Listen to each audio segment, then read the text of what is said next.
Everyone needs to jump on the bandwagon with MPVs. No more, you don't need an SUV, get yourself an MPV. This is just great. The sheer, the amount of space you have in the vehicle, it's fantastic. Handling wise, we're in sports mode. Very, very stable. Really like it's planned. It's not leaning over. There's a bump coming up here. Yeah, absorbs the bump. This is the GAC M8, and I've been waiting a while for this one. It's an MPV.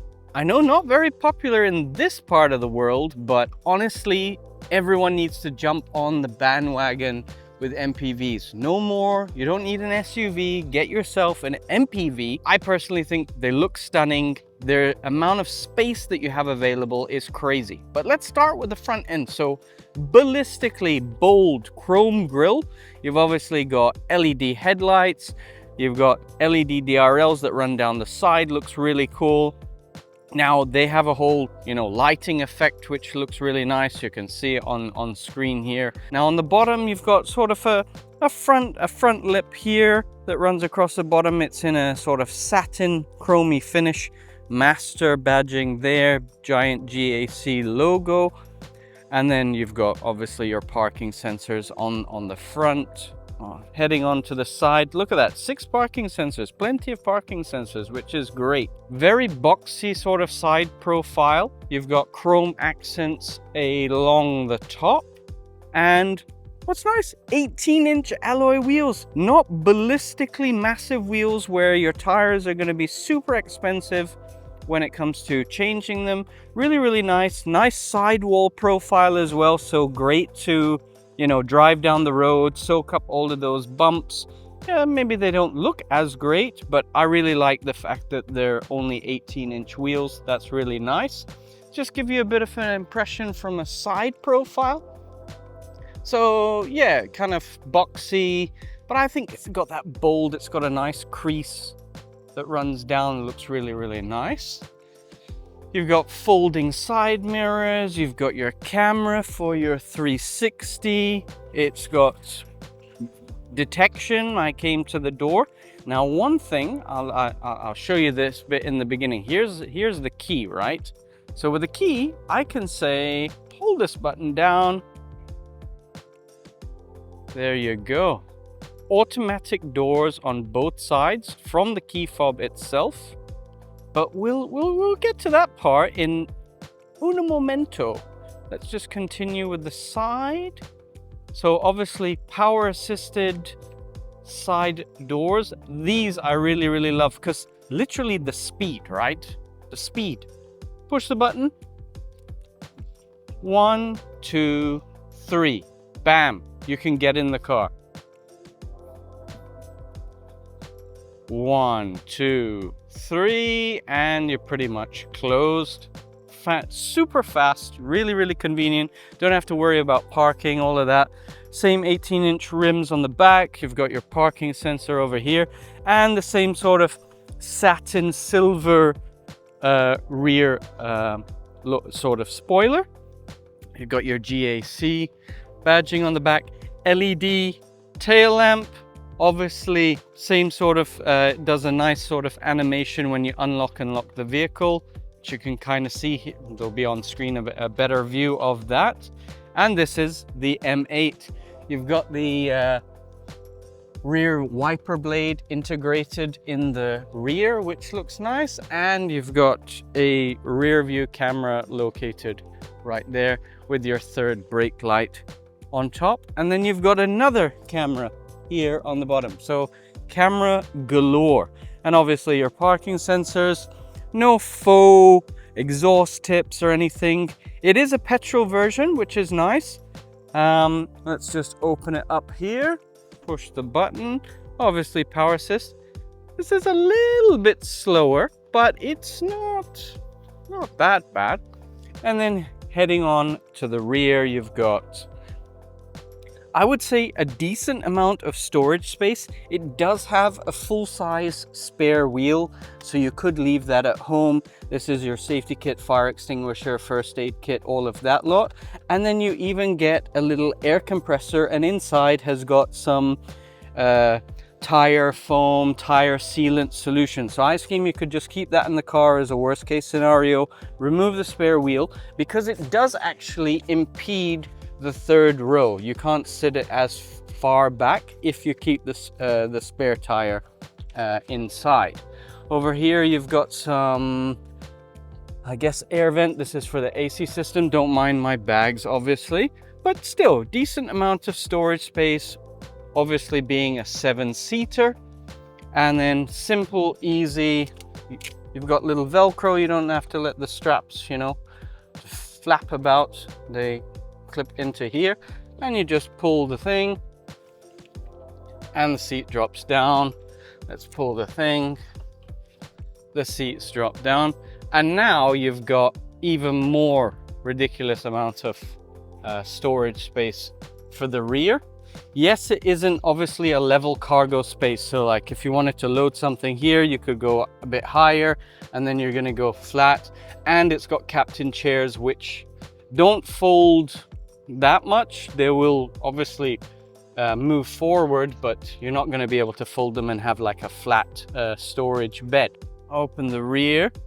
Now, this being captain seats, it might be a bit of squeeze for some people, but the idea is that you get in and then just basically go through the middle. So let's jump in the third row. I know you guys will be definitely excited to know more details about the second row, but let's get to the third row. So walk through here. It's a little bit tight, but not bad. I'm currently sat in the back. Now, obviously you can adjust the front seats. They're electronic. Let's adjust them a bit forward. Still got plenty of leg room for the front. If you've got rear occupants, I'm sat here, lean back. You've got an AC vent. You've got a micro suede headliner, which looks really, really nice. Got a little grab handle. You've got some LED lighting here, which looks pretty good. It's a bit hard plasticky, but then you've got, you know, leather trimming here. You've got 2 cup holders. You've got a USB-A port on this side, and over on the other side, give you a better idea.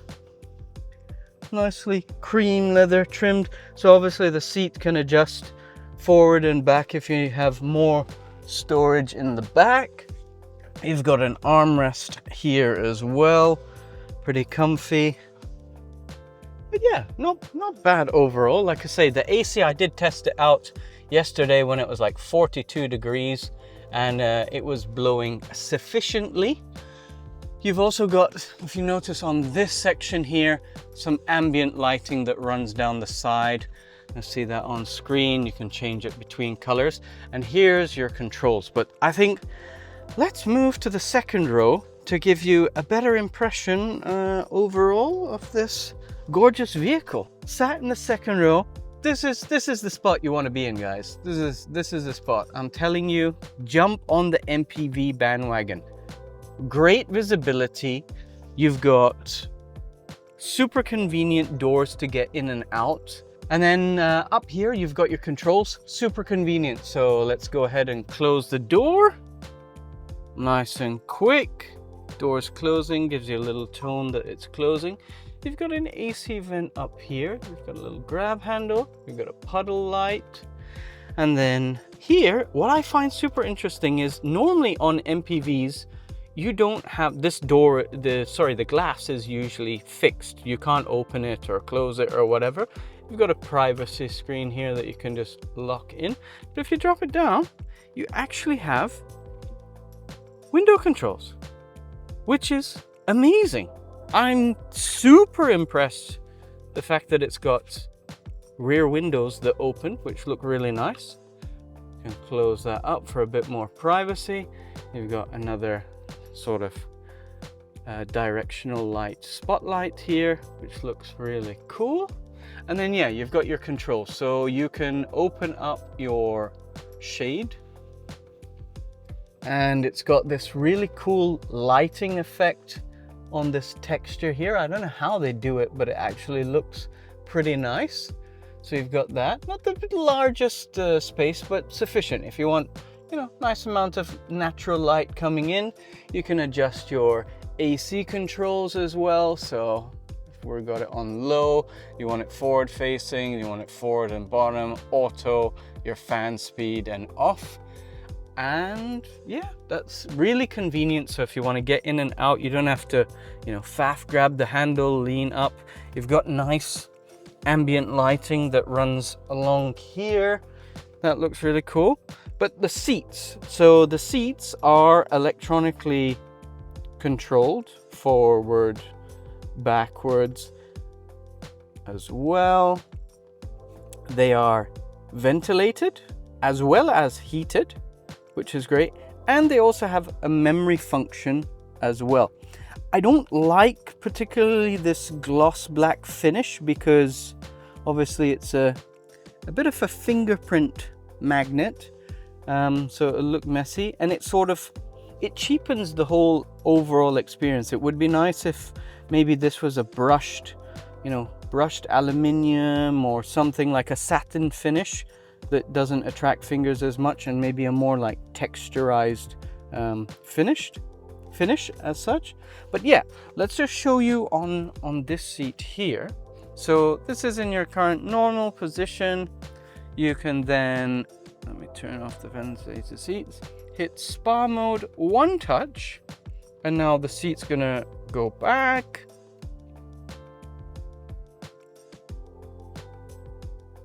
Okay, then the footrest is going to come out. It's going to recline as well, and it's even going to extend.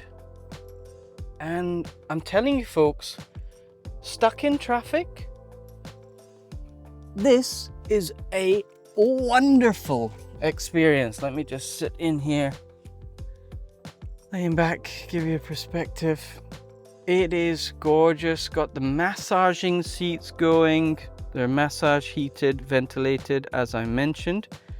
And this is just great. The sheer, like, the amount of space you have in the vehicle, it's fantastic. I really love MPVs, and I think everyone should jump on board. I won't bring it up again. Here you've got a table. So if you want to do a little bit of laptop duty, I would have liked, like I say, we saw with the Maybach, a little, you know, trim piece edge here, just a rubber stopper. That would have been nice, so that as you accelerate, decelerate, your device is not going to slide off. But the mechanism seems really solid. It's going to last. And then you can obviously adjust it. Like, I'm in spa mode, but the table is so far away. No problem. Here on the seat, you can recline it. You can bring it back. Let me adjust it a bit back here. Recline it down. Oh yeah, nice. So now I've got the table. You can set up your laptop or a tablet. You can consume some content, do some meetings, etc, etc. And like I say, everything is pretty quick about all the movement. So forward, and let's just increase it there. So cool. So yeah, plenty of leg room, chillaxing. Or if you want to get some work done, you can get some work done as well. Over here you have got two cup holders. This cup holder is heated as well as cooled. Now, it's not a fan mechanism or a refrigeration. Basically, the plate within the bottom is either heated or cooled. I tested it out, the cooling function. It does work. It takes a little bit of time for it to actually cool down, but it does function quite nicely. Then over here, you've got your Type A and Type C port, and then you have a little storage drinks bin. I'm not sure if in other markets if this is actually refrigerated. That would be seriously cool, like you had on the Neo. That would really be nice. And it's in this, gloss black finish. Also wanted to mention on the seats as well, you've got a Type A port, so plenty within reach for any cable for charging. Would have been nice if you moved to Type C now. That's kind of the standard. And then down here you have got a little cup holder. So you don't have to stretch all the way over here. You can just put your drink in here if you've got your nice bubble tea, maybe an extended straw or something. But that's quite cool. And overall, like I say, this cream finish looks really nice. I did notice the front seat got a little bit mucky with it, so I would definitely recommend, you know, Scotch guarding to protect and keep things, you know, nice and tidy and clean. But yeah, overall, amazing. Like I say, micro suede headliner. I think you guys are going to be thoroughly shocked when we get to the price. But yeah, let's jump on into the front seat. So in the front, minivan, MPV-esque. Yes, that's what we're in. Great amount of visibility. I like all the materials again. Micro suede, Alcantara micro suede material looks really quite nice. You've obviously got decent sized sunroof as well in the front. I'm gonna close that because it's kind of toasty today. Over here, you've got leather on the upper parts of the door trim, nicely integrates into the dashboard. That looks cool. Your window controls as well. Obviously, you can control those rear windows on both sides. So open, close. Shame it's not like the Maybach where the privacy screen can open and close with the same button. But yeah, steering wheel is a nice 3-spoke design, physical buttons which look great, and your adjustment is manual, telescopic, and rake, which is perfectly fine. Looks good. Got your AC controls here. I did find when we're talking about the AC controls, they're a little bit limited as to how much angle you have. So if you're here, that basically turns the AC vent off, and if you're over here, it kind of hits just like the right side of my body. I would have liked a little bit more angle, so I can get a bit more angle with the AC control, and being lower down, you're kind of at the top portion if you want it blowing on your face. But I guess that is personal preference at the end of the day. Over here, you've got your 12.3-inch instrument cluster. It's got a whole host of information, obviously, on the steering wheel controls. You can adjust the left-hand side information that's there. Interestingly though, so I can't find something to adjust like KPA. I'm not sure what, you know, tire pressure that is. I work in PSI here. You've obviously got an indicator who's wearing the seatbelt or who's not wearing their seatbelt. And then if you drop down, you've got your trip information, liters per 100 kilometers, etc. I found it to be pretty economical overall. We've used about a third of the fuel tank so far. Still got 410 kilometers of range. It'll be on screen. I think it had like 700 something kilometers of range when I got in it the first time with a full tank, and it has been very economical. We'll get onto the motor part shortly, but yeah, with these controls, you've got this mode, which is for your lane keep assist and cruise control. It completely changes the instrument cluster's display. See, so if you press view here, that's going to change to a different mode, and then you've got your G indicator, your incline thingy, your engine working. But I don't find that the animations are all that are indicative of your actual use. So like, okay, I'm revving the engine, which is doing the throttle and the RPM, but the motor animation is not running. And so the motor animation just runs when you're actually, you know, running the car. And then you can switch back to the other mode. You can adjust here how far or close your distance is for your cruise control. And then on this side is for obviously all your infotainment. So if you want to change radio station, you want to switch between modes, or you want to show the clock, I'm guessing, if that is off, maybe.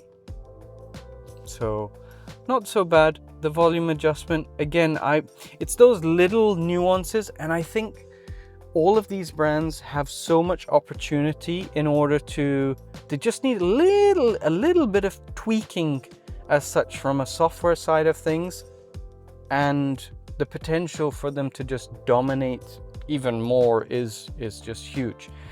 Sorry, coming back to the instrument cluster. So if you notice here, there's this little indicator. It's showing how basically sensitive the throttle is, which was really nice. So it's a 2-liter turbo engine. It is a little bit laggy on a throttle standpoint. No problem. You can literally click over here and you can adjust it. Let me just change. So you've got to change drive mode, and now you can adjust it here if you want how aggressive the throttle is. Then it's going to become and noticeably less and more sensitive in that aspect. Then we move on to the infotainment screen. The infotainment screen, you're looking at a 14.6 inch display. So 14.6. It's relatively basic. Again, this comes back to like, okay, it has CarPlay, which is not connected for some weird reason. It does disconnect, and it was connected before. It has wireless CarPlay, but look at that, folks. If you struggle with high DPI, which, you know, like everything is, you know, smaller and it's not very legible, then you don't need to worry about this. It has CarPlay, but it is massive. Like, check the size of those icons. Now, for me, I like obviously having more, you know, space on the screen. The display is pretty crisp, but just like the scaling is just really chunky is the best way of putting it. But let me say, okay, we want to go to, I don't know, these are all the places that you go to. Let's say we want to go to Souk Al Bahar.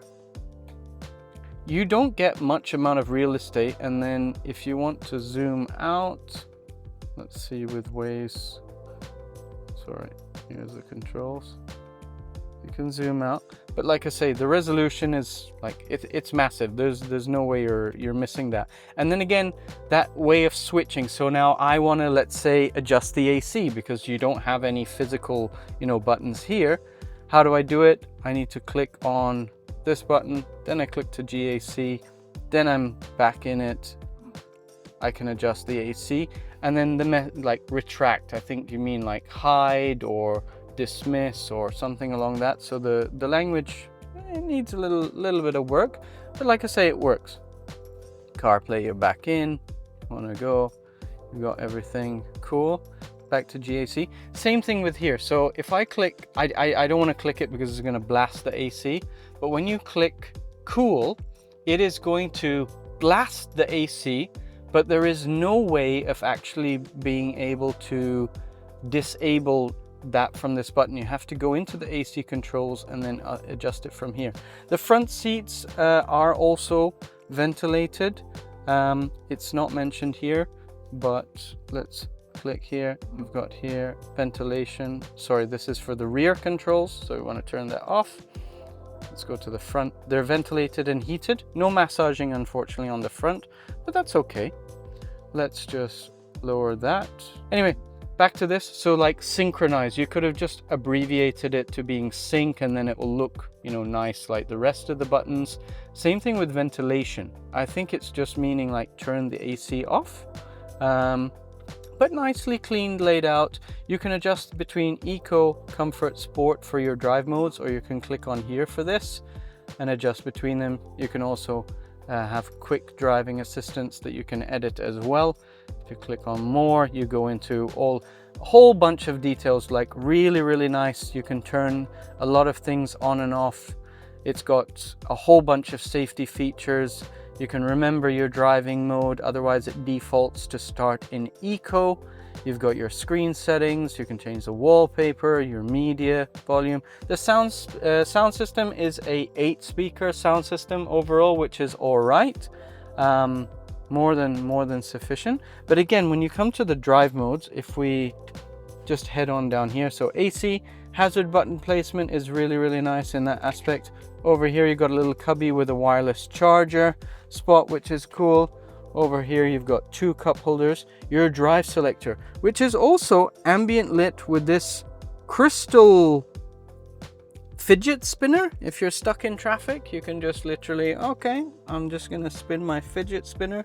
You've got automatic parking over here, and you've got your 360 camera. The cameras, like I say, sufficient. Not the highest resolution, but like I say, good amount of detail for this.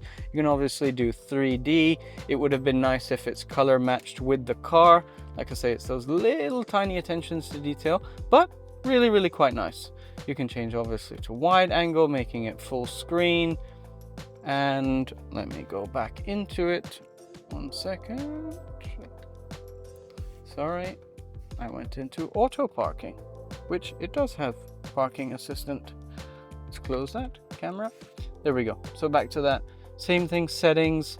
You can say if your turn, your indicator is on and then you want to see the camera, you can have that on and off. It's got the trajectory, which is also quite cool.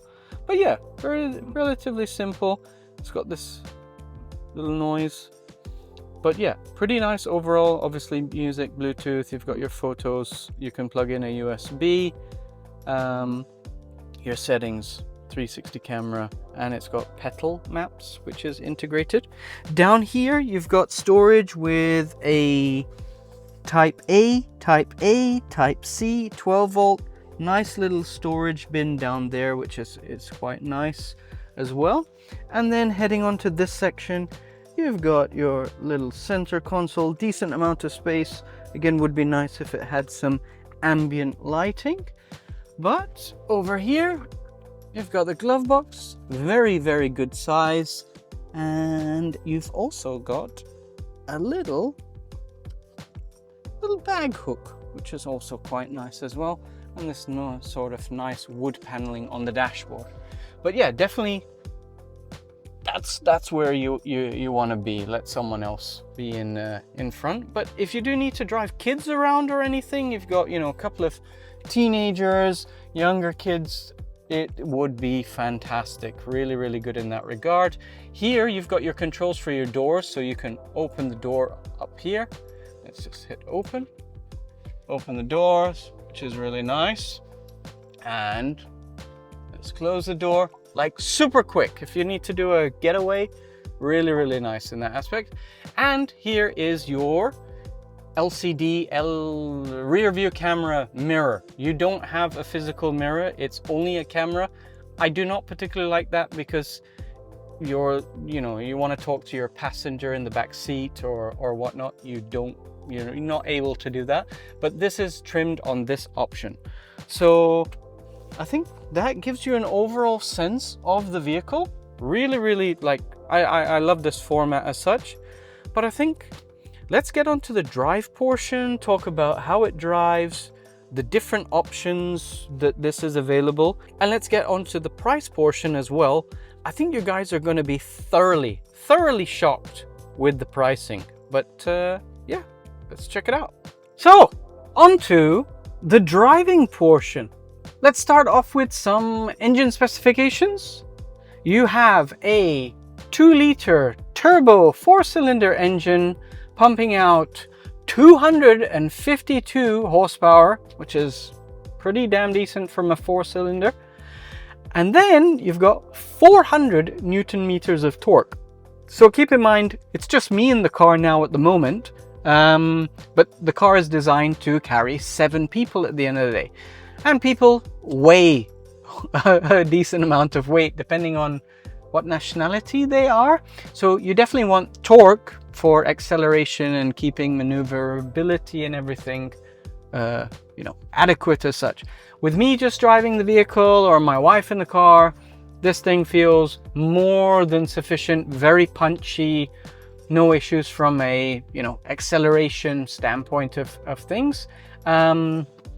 We'll get onto the drive modes very, very shortly. But from a seating ergonomics standpoint, you have manually adjusted telescoping and rake steering wheel. I like it. Very easy. Don't have to go into a setting. Oh, I just want to quickly adjust the steering wheel and get it in the optimal position. Bam, done. Very easy. You don't need to reinvent the wheel on that one. Seats, very, very comfortable. It'll be on screen how many way adjustable they are in the front, but more than adequate. Unfortunately, it doesn't have massaging seats, so I think they're like, driver doesn't need to be relaxed. He should focus on the road. They are ventilated though, which is pretty good. And speaking of ventilated, let me just adjust the ventilation. Perfect. Because it is a toasty 37 degrees. Feels a bit hotter than that today, but no more speed bump. If you've been following along and watching the channel, there was a little speed bump there. It's actually been removed. Drive-wise, like I said, seat, great position. You've got good mirrors, good amount of visibility. You can adjust them as you would like. And suspension, drive, everything. It doesn't have air suspension, which catch-22, right? You don't get the benefit, the functionality that air suspension offers, but you don't have to deal with the cost of maintaining that air suspension, which is also a nice point as well. It has adaptive dampeners. So you've got your drive mode selector here, which you can go through between eco, sport, comfort, and back to eco again. That offers different levels of adjustment with your steering wheel, whether you want the steering light, comfort, or sport. The suspension mode, as I mentioned, the dampening being more aggressive. And then AVDC assist control. I think it's advanced vehicle dynamic control. Not particularly sure. You've got intelligent, stable, and aggressive that you can adjust. And then this is the interesting point. The throttle sensitivity, you can adjust it whether you want it very sensitive or very lax. Now, given that it's a turbo engine, there is a little bit of turbo lag. This mitigates quite a large amount of the turbo lag. But the weird thing with the drive modes is that I'm in eco and I can adjust these settings. And then if I go to comfort, for example, I can switch to comfort and it's in comfort mode. But if I use the button, I managed to somehow change the settings. Like now I'm in sport and I can adjust the sport settings, which kind of seems a little bit odd. You'd have eco, comfort, sport, and then most manufacturers would do an individual mode where you can adjust it. So I'm in sport, but I can make the suspension comfortable, which doesn't, make much sense, being able to adjust the driving, each individual driving mode individually. But it's a quirk. Like I say, these are just software updates that could easily be solved as you go in for your service, plug in, update it, fix that, do an individual mode, and then the rest of them are locked. Interestingly enough, coming to the steering wheel, I like physical, simple buttons, no capacitive, touch sensitive, etc., etc. You've got your volume control here, which there's no volume knob here and there's no volume knob for your passengers. So I think it would be nice to have a little physical volume knob, or somewhere here some additional volume control, or maybe on the rear adjustment for the AC and opening and closing, some sort of media control, very simple, like a source change, volume up, volume down. Because if you're in the back and you get a call, rather than telling your driver, oh, can you turn down the volume, you could just mute, unmute, turn down the volume, answer your call, or whatnot. So a little bit from an infotainment standpoint, like more accessibility to controls would be nice. The screen, like I say, is nicely laid out. Weirdly enough, I think I mentioned it, but like I say, when you press cool, it makes it in the super cool mode, but you can't quickly turn it off. Yes, I did go through that stuff, so I'm not going to repeat the same messaging again, which some people have highlighted. I said a lot about the ambient lighting in our previous vehicle that we reviewed, but I was thoroughly impressed. Going to move over. We're at our infamous driving location. Let's put it in comfort mode, and comfort is actually, yes, in comfort and light. Okay, going over the bumps, little pothole here, speed bump. Yeah, you know it's there. It's a very traditional suspension setup that you should know, welcome, be very familiar with, and I like it. This is the Monster. Not bad at all. It soaks up things. It's not the smoothest experience we've been in, but you can't expect that from standard, you know, coil sprung shock absorber, coilover design or whatnot that's there. But very compliant. Really nice. And I find the throttle, when you can adjust the sensitivity, that also makes you be able to drive this vehicle extremely smoothly. It's mated to a 8-speed gearbox, traditional automatic gearbox, more than sufficient. No CVT noise, but really good in that aspect. And yeah, I like it. It's easy to drive. The camera system, you've got a dedicated button here. When I come to a parking location, I think if you're over a certain speed, it won't actually engage, but I will show you that in a little while. But yeah, nice, pleasant, overall, really nice driving experience. Good amount of acceleration. Let's put it into sports mode. Sport, suspension, aggressive. Yep. Gonna excel. Okay, so we're driving along 65 kilometers an hour, and we're going to mash the throttle. So as you can expect, it's turbocharged. It's a little bit lethargic to get off its feet, but you're in an MPV, folks, right? This is not something that you're going to be driving in a spirited manner, let's say. Coming on to safety features, you've got cross traffic alert, you've got lane keep assist. Speaking of lane keep assist, let's move over one lane. We're going to engage it.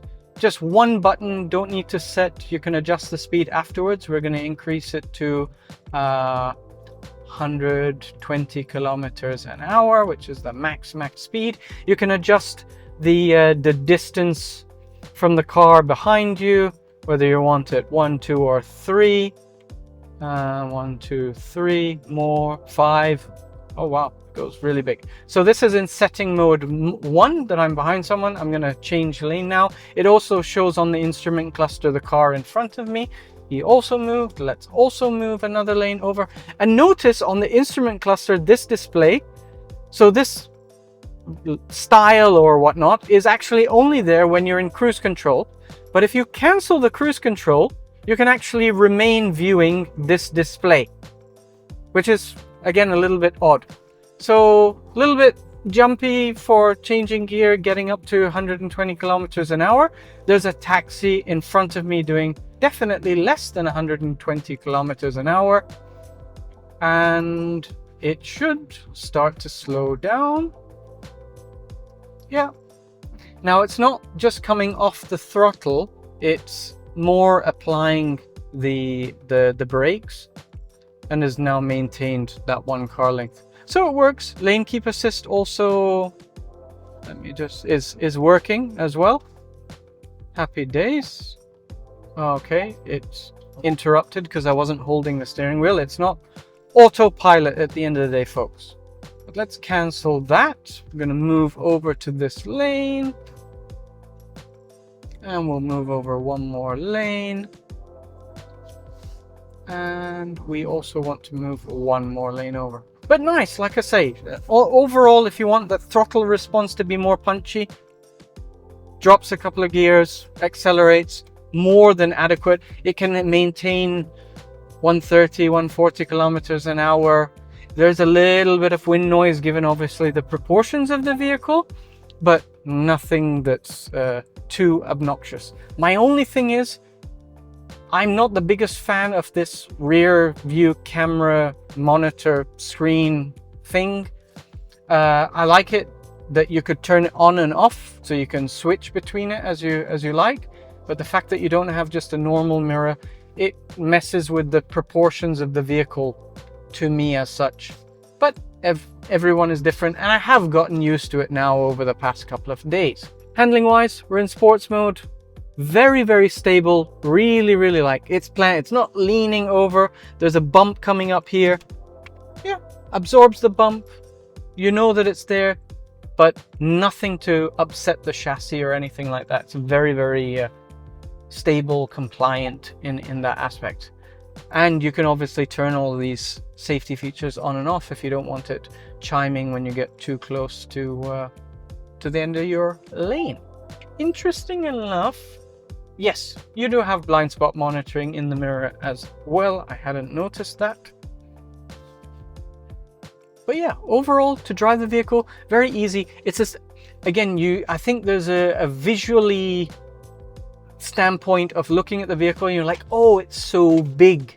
Well, it's not really that big. It sits in the same sort of footprint as a large SUV, mid-size SUV. It's considerably smaller than the F-150 Raptor that was a double super cab that I just drove past. So size-wise, but you get the height. That's the main thing. Like, I can almost stand up in the back, which is really, really nice. So if you've got kids or you're looking for a company vehicle to chauffeur people around in, or you just want something very spacious, you're a couple and someone can sit in the back and take calls and have that flexibility, maybe even remove the rear seats, you're going to have a ridiculous amount of rear storage space as well. The functionality is awesome, and I don't know why MPVs have not caught on in this part of the world. Actually, the president of Japan, for example, he doesn't get chauffeur around in a limousine or something sporty or anything along those lines. He's actually in the Lexus equivalent of one of these, which is the LM300. And yeah, it's something with more and more traffic on the roads these days. I highly... Oh, there's another M8 driving past on the other side of the road. So they are getting more popular, but I definitely recommend if you're looking for a 7-seater, you want something super spacious, not so conventional as your SUV, definitely more fuel efficient than most SUVs. That's definitely a 7-seater on the market. Great option to look at. So getting on to the million-dollar question, let's say. The price. The GAC M8 is available starting from 139,900 dirhams. Call it 140,000 dirhams at the end of the day. I think that is a great value proposition for what you're getting for that price point. Very, very nice entry level. We are in the top of the range model, and that will cost you 179,900 dirhams. Call it 180 at the end of the day. That's including for all models, 2 years service contract and 5 years warranty. On screen we'll mention how many kilometers is included in that warranty, but I think that's a pretty decent package overall. You have 1 or 2 other trims. So you're starting at 140, then you go to the Carbon Edition, which I took some footage from the showroom, which will be on screen. And then you have this full option. Now you ask, what is the difference between the models? As I understand it, from what I've checked, you don't get the micro suede headliner, which is kind of nice. I really like micro suede. You don't get that. You get the standard rear view mirror, which you've heard I would actually prefer at the end of the day. And for the second row seats, they are electronic in the sense of reclining, massaging, blah, all of that, but they're not electronic for the adjustment back and forth. So I will get a clip of that so that you can see. And as I understand, that's pretty much the only difference between the top of the range and the base model. The Carbon Edition has got carbon fiber accents on the outside. I like the front grille more. It's actually in like a gloss black or chrome black rather than chrome in your face. It's a little bit more subtle, and obviously the chrome accents along the side are also gloss black instead. And then the interior is maroon, apparently. Let me know in the comments, what color do you think this interior is for the Carbon Edition? Speaking of colors, you've got 3 different options. You've got black, white, and a champagne goldy color on the exterior. I personally like the champagne goldy exterior color.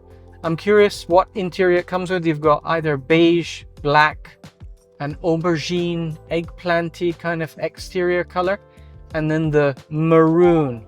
So yeah, that basically concludes the review of the GAC M8. Let me know what you think overall of the review. Is there any other additional questions you'd like us to answer? Did we miss anything? I don't think so, because I've actually been looking forward to reviewing this vehicle for a very long time. I'm keen to review any other MPV brands that are out there and get the word out. This is really, really nice. So yeah, don't forget to follow, like, share, comment, and I'll catch you on the next video. Peace.